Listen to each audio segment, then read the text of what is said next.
नमस्कार माता एवं बहनों, लड्डू गोपाल की कृपा हमेशा ही आप पर एवं आपके परिवार पर बनी रहे। माता एवं बहनों, आज की वीडियो बेहद ही खास और ज्ञानवर्धक होने वाली है, क्योंकि आप सभी को हम बता दें कि जन्माष्टमी के दिन कुछ ऐसे शुभ योगी का निर्माण होने जा रहा है। अगर आप अपने जीवन में सुख समृद्धि पाना चाहते हैं, आप अपनी हर एक मनोकामना पूरी करना चाहते हैं, तो आपको हम बता दें कि अगर आप लड्डू गोपाल यानी कि श्री कृष्ण की कुछ ऐसी वस्तुएं हैं, अगर आप कुछ ऐसी चीजें हैं जिन्हें आप अगर जन्माष्टमी के दिन या फिर जन्माष्टमी से एक दिन पहले अगर आप इन चीजों को अपने घर ले आते हैं, तो मानकर चलिए आपके भाग्य के तारे निराले हो जाएंगे। आप अपने जीवन में जो भी परेशानी से जूझ रहे हैं वो हमेशा के लिए समाप्त हो जाएगी। माता एवं बहनों, आप सभी को हम बता दें कि अगर आप इन चीज़ों को अपने घर पर ले आती हो और पूरी पूजा विधि के साथ अगर आप इन चीज़ों को अपने घर पर रख लेते हो, तो मानकर चलिए आपको वो लाभ दिखने को मिलेगा जो आपने कभी नहीं देखा होगा। इसलिए माता एवं बहनों से हाथ जोड़कर निवेदन है कि महायुद्ध टीवी चैनल की इस वीडियो को आप पूरा जरूर देख लें, क्योंकि हम आपको बता देते हैं कि कुछ ऐसे शुभ संयोग का निर्माण होने जा रहा है जिसकी इस जन्माष्टमी बहुत ही पवन और चमत्कारी होने वाली है। इसलिए माता एवं बहनों, पहले हम आपको बता देते हैं कि जन्माष्टमी कितनी तारीख को मनाई जाएगी और कौन से वो शुभ संयोग इस दिन निर्माण हो रही है, जिससे कि हर एक माता बहन को बहुत ही शुभ और मंगलकारी लाभ प्रदान होने वाला है। इसीलिए अगर आप लड्डू गोपाल की कृपा पाना चाहते हैं, प्राप्त करना चाहते हैं, तो इस वीडियो को सच्चे दिल से लड्डू गोपाल जी के लिए एक लाइक जरूर ही कर दीजिए। चलिए पहले ये जान लेते हैं कि कौन सी वो शुभ संयोग का निर्माण हो रहा है जो बहुत ही शुभ और मंगलकारी इस जन्माष्टमी पर मानी जा रही है। उसके बाद हम जानेंगे कि आखिर वो कौन सी वस्तुएं हैं जिन्हें अगर आप जन्माष्टमी के दिन अपने घर ले आते हैं तो आपकी हर एक मनोकामना इच्छा एक दिन में ही यानी कि 24 घंटे के अंदर ही पूरी हो जाएगी। एवं आपके घर में अगर धन की कमी है या फिर कोई भी समस्या हो, वो एक दिन में ही समाप्त हो जाएगी। चलिए सभी बातों को हम बारी बारी से जान लेते हैं। जन्माष्टमी पर अब की बार जयंती सहित रोहिणी योग जाने, कृष्ण जन्माष्टमी पूजन का शुभ मुहूर्त। जन्माष्टमी का पर्व इस बार देश भर में 16 अगस्त शनिवार के दिन मनाया जाएगा। इस बार जन्माष्टमी पर जयंती योग का शुभ संयोग बना हुआ है। ऐसे में सबसे शुभ मुहूर्त में पूजा अर्चना करने से भक्तों को भगवान कृष्ण की विशेष कृपा मिलने वाली है। आइए जानते हैं कृष्ण जन्माष्टमी पर पूजा का शुभ मुहूर्त और योग। जन्माष्टमी का पर्व भाद्रपद मास की कृष्ण पक्ष की अष्टमी तिथि के दिन मनाई जाती है। जन्माष्टमी पर भगवान विष्णु के 8वें अवतार भगवान कृष्ण का जन्म हुआ था। हर साल जन्माष्टमी का पर्व बहुत ही धूमधाम के साथ मनाया जाता है। इस बार जन्माष्टमी पर बहुत ही शुभ योग बन रहे हैं। जैसे योग भगवान कृष्ण के जन्म के समय बने थे, वैसे ही योग इस बार भी बन रहे हैं। बता दें कि इस बार कृष्ण जन्माष्टमी का पर्व 16 अगस्त शनिवार के दिन मनाया जाएगा। इस बार के बने शुभ योग में व्रत रखने से भक्तों को व्रत को 4 गुना अधिक फल मिलने वाला है। जन्माष्टमी पर बने हैं बेहद शुभ योग। इस बार संयोग ऐसा बना है कि जन्माष्टमी पर अष्टमी तिथि एक ही दिन है, जिससे कि साधु सन्यासी और गृहस्थ सभी एक ही दिन भगवान कृष्ण की भक्ति उपासना कर पाएंगे। पंचांग की गणना बता रही है जन्माष्टमी 2025 में अष्टमी तिथि 15 अगस्त रात 11:39 से शुरू होकर 16 अगस्त शाम 9:48-84 पर समाप्त होगी और अधिकांश स्थानों पर पर्व 16 अगस्त शनिवार को मनाया जाएगा। निशीथा काल में श्री कृष्ण जन्म पूजा का शुभ मुहूर्त रात 12:04 बजे से 12:47 बजे तक रहेगा।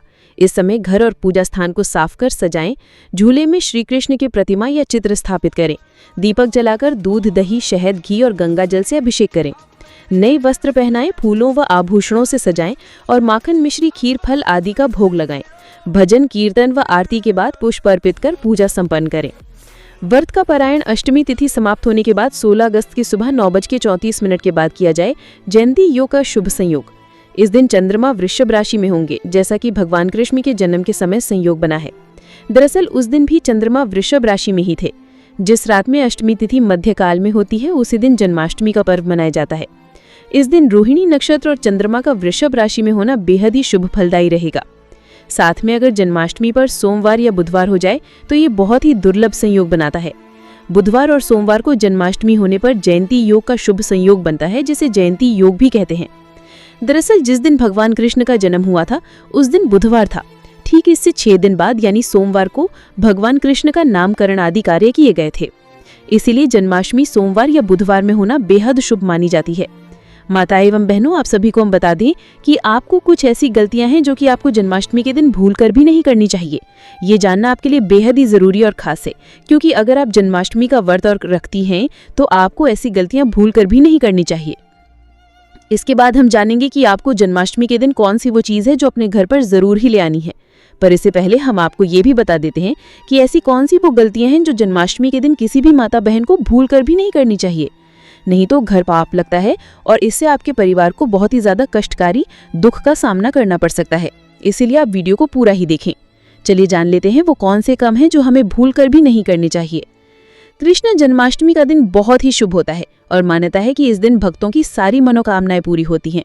हालांकि इस दिन कुछ खास बातों का भी ध्यान रखना जरूरी होता है। आइए जानते हैं कि कृष्ण पूजा के दौरान कौन से काम शुभ नहीं माने जाते हैं। जन्माष्टमी के दिन भूलकर भी तुलसी के पत्ते नहीं तोड़ने चाहिए। भगवान विष्णु को कृष्ण का अवतार माना जाता है। मान्यता के अनुसार तुलसी भगवान विष्णु को अत्यंत प्रिय है, इसीलिए इस दिन तुलसी के पत्ते तोड़ना शुभ नहीं माना जाता है। माता एवं बहनों, आप सभी ऐसी गलती भूलकर भी ना करें, क्योंकि इससे घोर पाप लगने की आशंका बनी रहती है। इसीलिए आप सभी को इस गलती को भूलकर भी नहीं करनी चाहिए, नहीं तो आपके घर में कलह का महा बन जाता है। और ना ही अपने घर पर किसी को ये चीज़ करने दें। चलिए अगली गलती जान लेते हैं जो आपको भूलकर भी नहीं करनी चाहिए। जो लोग जन्माष्टमी का व्रत नहीं रखते हैं उन्हें भी इस दिन चावल नहीं खाना चाहिए।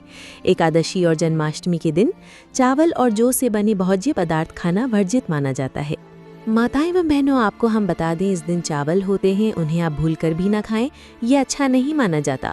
और लड्डू गोपाल को ऐसी चीज़ कभी भी अच्छी नहीं लगती है, जो कि आप अगर जन्माष्टमी के दिन ऐसी चीज़ खाते हैं तो ये बिल्कुल भी शुभ नहीं माना जाता, बल्कि अशुभ ही माना जाता है। इसलिए आप इन चीज़ों का सेवन भी भूलकर भी ना करें। आज के दिन लहसुन, प्याज या कोई भी अन्य तामसिक भोजन नहीं करना चाहिए। इस दिन घर में मांस और शराब नहीं लाना चाहिए। इस दिन प्याज और लहसुन को तो भूलकर भी नहीं खाना चाहिए, क्योंकि ये तामसिक भोजन में आते हैं और इन चीज़ों को आप भूलकर भी सेवन नहीं करना चाहिए, क्योंकि ये बिल्कुल भी अच्छा नहीं माना जाता।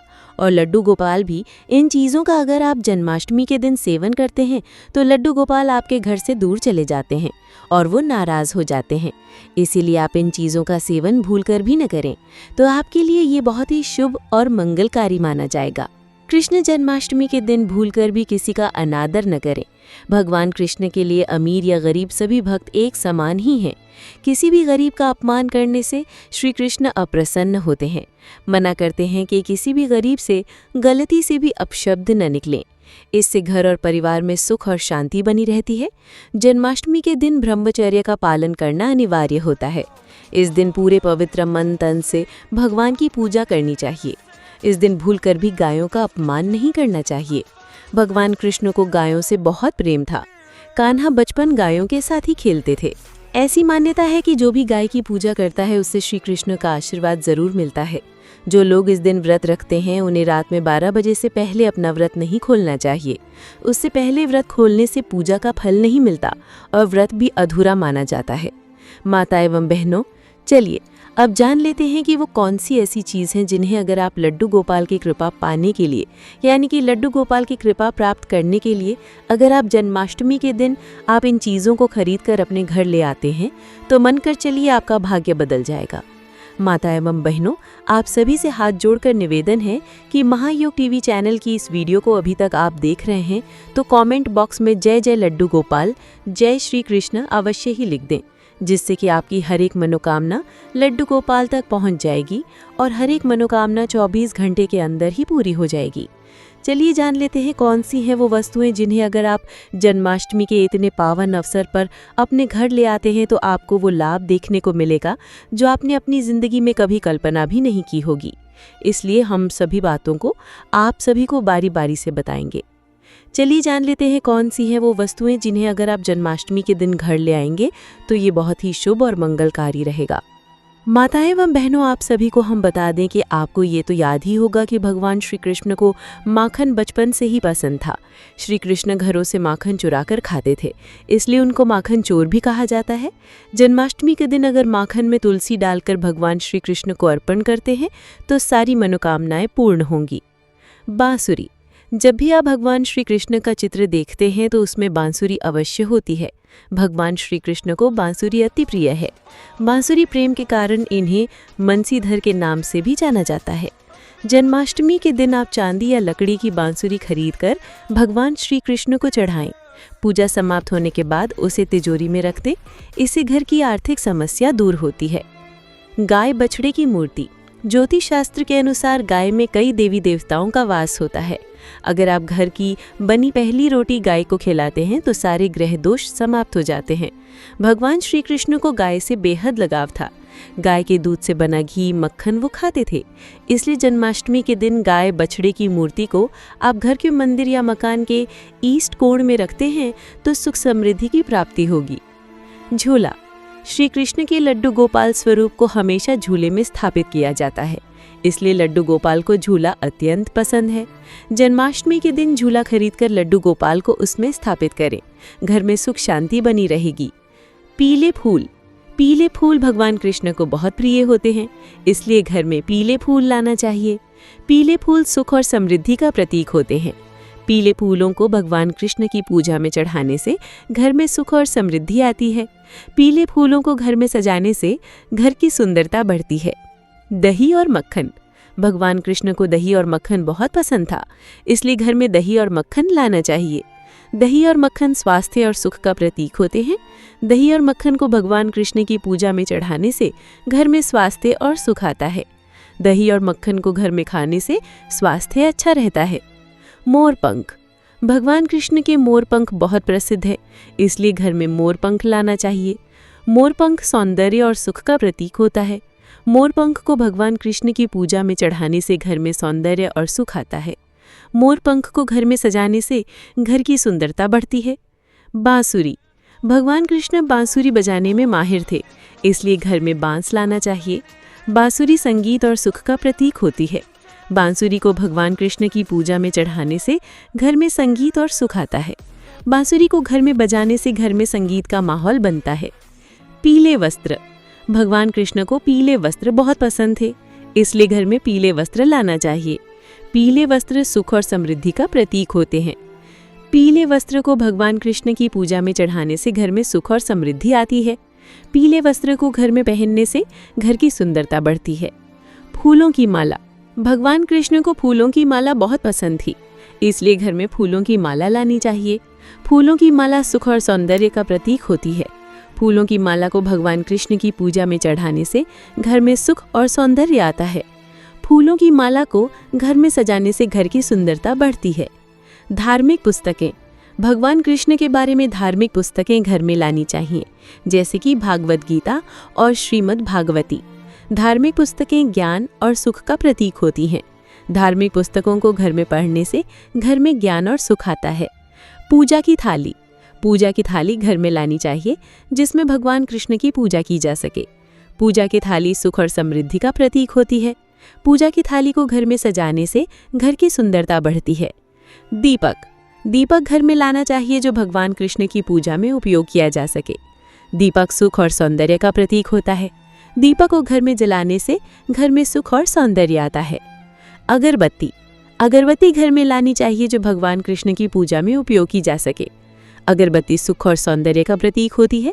अगरबत्ती को घर में जलाने से घर में सुख और सौंदर्य आता है। प्रसाद। प्रसाद घर में लाना चाहिए, जो भगवान कृष्ण की पूजा में उपयोग किया जा सके। प्रसाद सुख और सौंदर्य का प्रतीक होता है। प्रसाद को खाने से घर में सुख और सौंदर्य आता है। फल। फल घर में लाने चाहिए, जो भगवान कृष्ण की पूजा में उपयोग किए जा सकें। फल स्वास्थ्य और सुख का प्रतीक होते हैं। फल को घर में खाने से स्वास्थ्य और सुख आता है। मेवे। मेवे घर में लाने चाहिए, जो भगवान कृष्ण की पूजा में उपयोग किए जा सकें। मेवे स्वास्थ्य और सुख का प्रतीक होते हैं। मेवे को घर में खाने से स्वास्थ्य और सुख आता है। सूखे मेवे। सूखे मेवे घर में लाने चाहिए, जो भगवान कृष्ण की पूजा में उपयोग किए जा सकें। सूखे मेवे स्वास्थ्य और सुख का प्रतीक होते हैं। सूखे मेवे को घर में खाने से स्वास्थ्य और सुख आता है। चंदन। चंदन घर में लाना चाहिए, जो भगवान कृष्ण की पूजा में उपयोग किए जा सके। चंदन सुख और सौंदर्य का प्रतीक होता है। चंदन को घर में लगाने से सुख और सौंदर्य आता है। सभी पर हमेशा ही बनी रहे। चलिए जान लेते हैं। कुटुंब की खिचड़ी पौष्टिक होने के साथ साथ स्वादिष्ट भी है। इसे आलू और अन्य मसालों के साथ बनाया जाता है। आप इसे उपवास के दिनों में बनाकर खा सकते हैं। कुटुंब की रोटी या कुटुंब की पूरी भी बनाई जा सकती है। मखाने। आप मखाने की खीर बनाकर खा सकते हैं, ये भी व्रत में खाने के लिए उत्तम होती है। मखाने में लौह, कैल्शियम और फास्फोरस उच्च मात्रा में होते हैं, जिससे आपके शरीर को ज़रूरी पोषक तत्व प्राप्त होते हैं और इससे आपका पेट भी भरा रहता है। ये खाने में भी स्वादिष्ट लगती है। इसमें चीनी की मात्रा आप अपनी आवश्यकता अनुसार डाल सकते हैं। फलों का सेवन करना पूरे वर्ष लाभदायक होता है। फलों से आपको ज़रूरी ऊर्जा मिलती है। व्रत में फल खाए जा सकते हैं। आप चाहे तो अपने पसंद के फ्रूट से फ्रूट चाट भी बनाकर खा सकते हैं। फलों में आप मौसमी फल खाएं या आपके पसंद के फल का चुनाव कर सकते हैं। साबूदाना उपवास के दौरान एक पसंदीदा व्रत का खाना है, जिसे व्रत में अधिकतर लोगों द्वारा खाया जाता है। इसमें कार्ब्स या स्टार्च भरपूर होता है, जो हमें ऊर्जा से भरने में मदद करता है। आप साबूदाना की खीर, साबूदाना की खिचड़ी, साबूदाना के पापड़ और भी बहुत कुछ बना सकते हैं। दूध का भी व्रत में सेवन कर सकते हैं और इसे कई रूपों के साथ प्रयोग कर सकते हैं। मिल्क शेक बनाकर पी सकते हैं, ये टेस्टी भी होते हैं और आपको हाइड्रेटेड भी होते हैं। केले, स्ट्रॉबेरी, खरबूजे जैसे फलों से बने मिल्क शेक आजमा सकते हैं।